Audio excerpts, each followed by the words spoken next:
Hello and welcome to episode 3 of the Knitting Man Shorts, and today's episode is called Fearless Steeking.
Joe, have you been buying flowers again? Hello, today's episode is episode 3 of the Knitting Man Shorts, and it's mainly about this, which is my Death's Head Moths blanket. First of all, I'd like to say why steeking is important to me.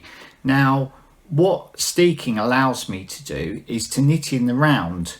So because I'm knitting in the round, I don't have to purl.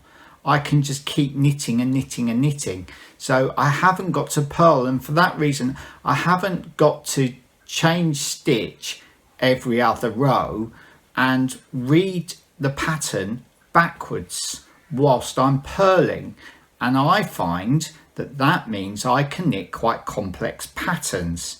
So for me, the act of steeking is really essential. And also what I find is that because I'm always knitting, that I've got a momentum and I build up a momentum and I just keep going and I can knit things really fast. So for me, when I learned to steek, it was a really important thing.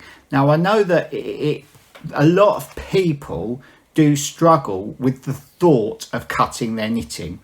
But believe me, it is really, really easy, and it's not worrying at all.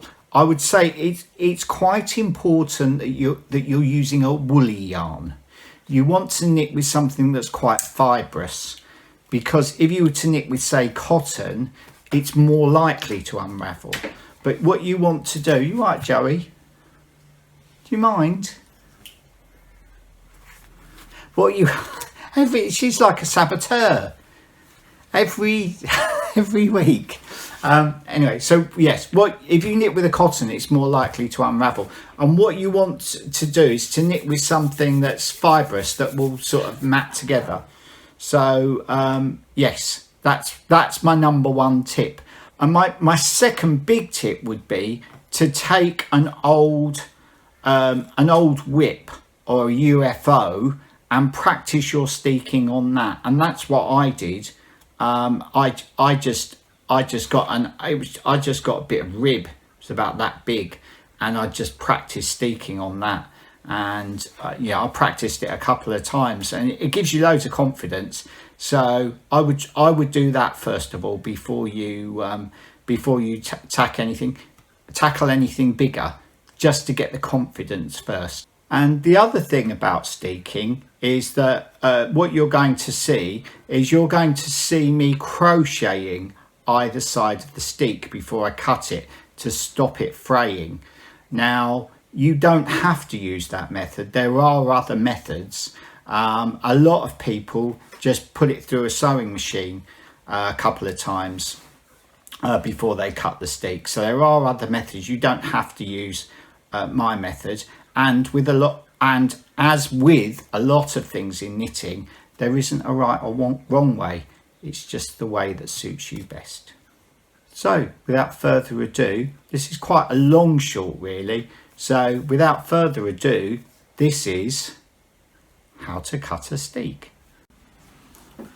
So here I am planning to cut the steek on my Death's Head Moths blanket, and I'm going to cut the steek down there, and so you can see that I've already crocheted this side of the steek. Now the crochet line there does two jobs. One, it stops the knitting from running, but two, it actually gives quite a nice fold, and the knitting will actually naturally want to fold back to create the hem when that goes on there. I don't know if you can see that. So I wouldn't normally use that contrasting colour. I'd normally use black, along black on black, so that it wouldn't be seen so much, but I've put a contrasting or lighter colour on there so you can see what I'm doing. So I'm going to crochet a seam along there, and I'm going to crochet a seam down there, and when I've done that I'll get back to you, but in the meantime I'll just show you a close-up of me crocheting along the seam.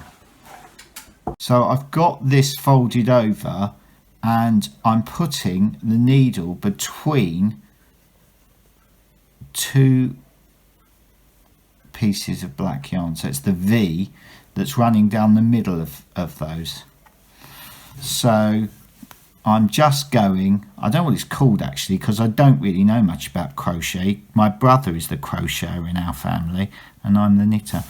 So I'm just pulling that through there and pulling that through there. That's it. That's the stitch that I'm using, whatever. This is probably just the simplest crochet stitch. I've got no idea what it's called. If you do know, put it in the notes below. But that's all I'm doing. I'm just running down that line.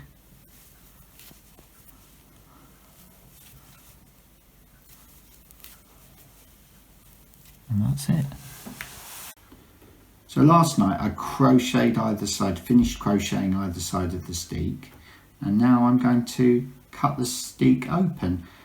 People think that it's nerve-wracking. The most nerve-wracking thing really is that you've not seen all of your knitting at once. So until you open it out, you don't know if it's going to work. So here I go. The actual cutting of the steek is not a particularly, and I'm not being too careful, just trying to cut it down the middle. I've got quite a lot of yarn on the back there, which is where I've changed colours. But when I come to sewing it up, I'll just sew those into the hem. So yeah, I'm not being too sort of fussy. I'm just cutting it. So there we go. So this will be the first time that I've seen it.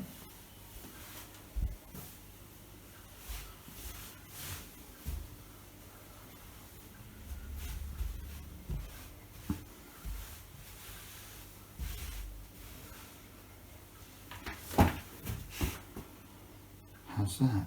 So I just want to show you there how that crocheted, which is the hem, the crocheted hem, wants to fold over. So you've got a nice edge. So I don't know if you can see that. And it wants to do that all the way along. And then on the back there, we should have a lot of strands that, I've got many on this side. I'll just turn over. So these strands, some of them will be cut, but others of them, I'll just put them inside the hem and sew them back. So that will be the next thing that we do. Okay, so I'll just tuck all of those loose ends into there, just push that back, ready to go, and then we'll sew that up. I'll show you how it's sewn up on paper, I think, because that will make more sense. And what I will do is, I wouldn't normally sew it up in a contrasting yarn. I'd normally again sew it up in black, but I'm going to sew it up this time in that green again, so that you can actually see my stitches. But let me first of all, let me show you on paper. So stay there, Joe. The Knitting Widow's actually called Joe, people, if you didn't know. So that's the crocheted edge there, and that's the edge we're going to be sewing up. So it's like that. And what we're going to be doing is we're going to start here and we're going to make stitches. Those stitches will be, so we'll go under there and then over there. So on top it will look like this.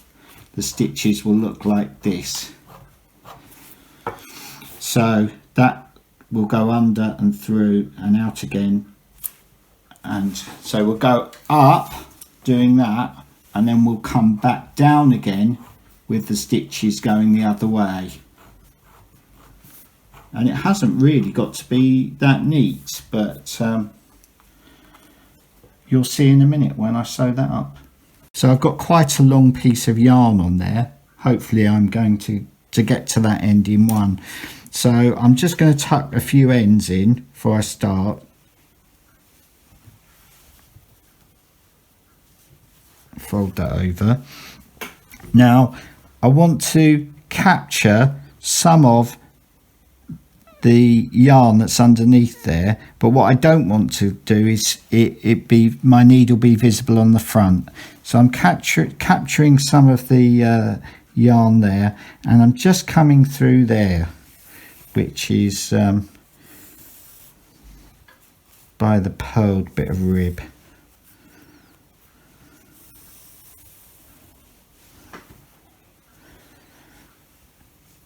And then I'll just keep going.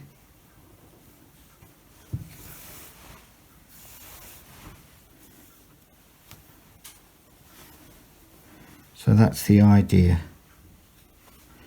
That's what we're trying to do.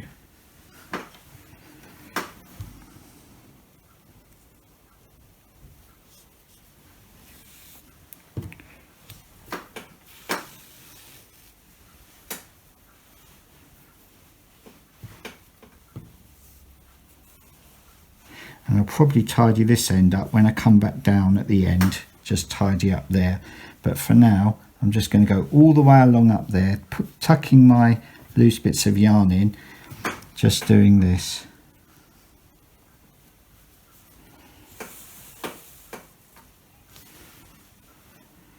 Okay, I'll come back to you in a second when I start coming back down the other way. So I'm just coming up to the last few stitches now. Joe, can you just show the... So I've gone all the way along. It's quite tidy already.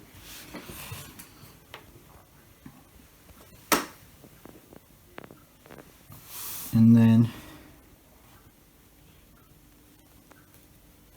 I'm just getting to the end there.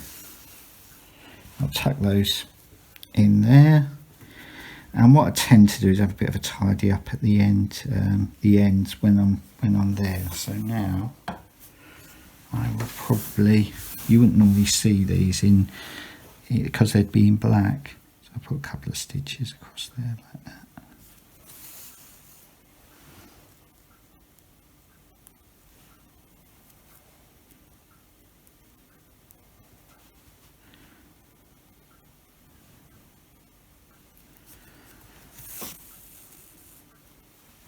To keep it nice and tight at the end.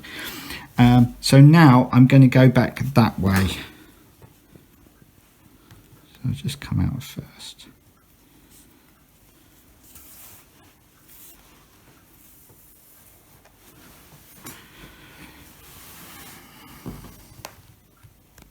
So So again, I'm just picking them up on the back.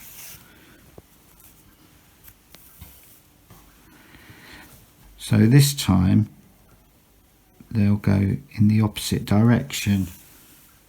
So they're going in that direction. I suppose you could, if you wanted to, try and line them up so they were nice tidy crosses, but I don't really bother.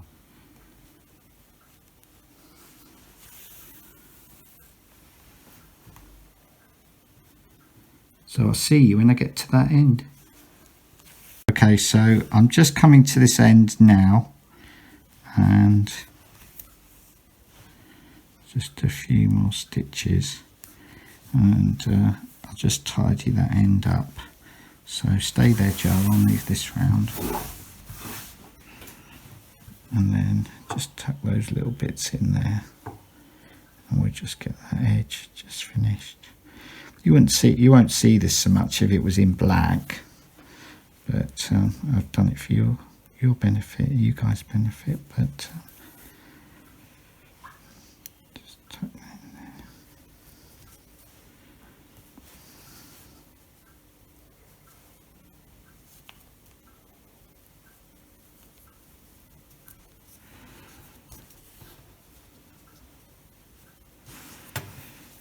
And there we go. And I'll just send that along that.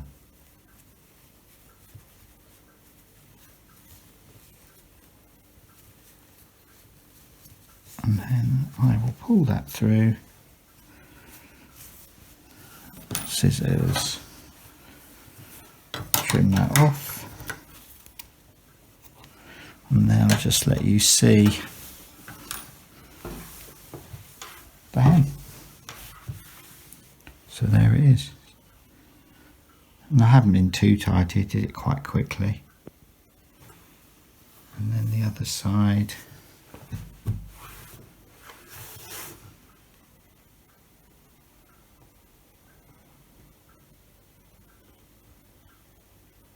And now I'll get on and do the other one. Job done, I think.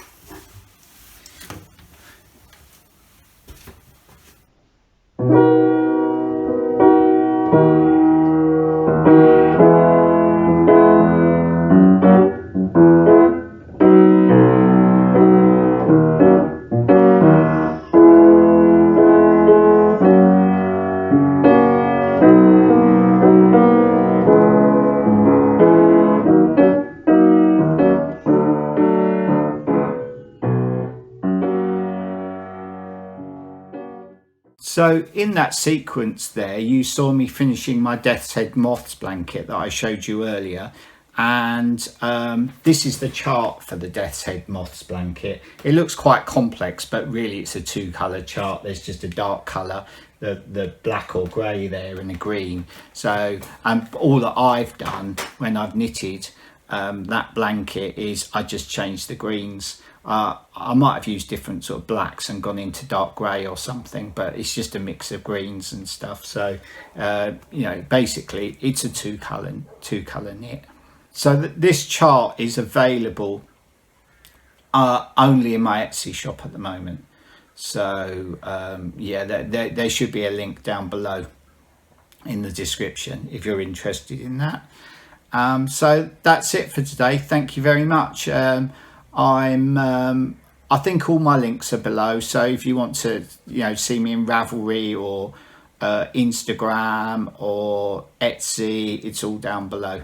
So that's it for today. Please subscribe, please hit the like button, and see you again soon. Thanks, bye.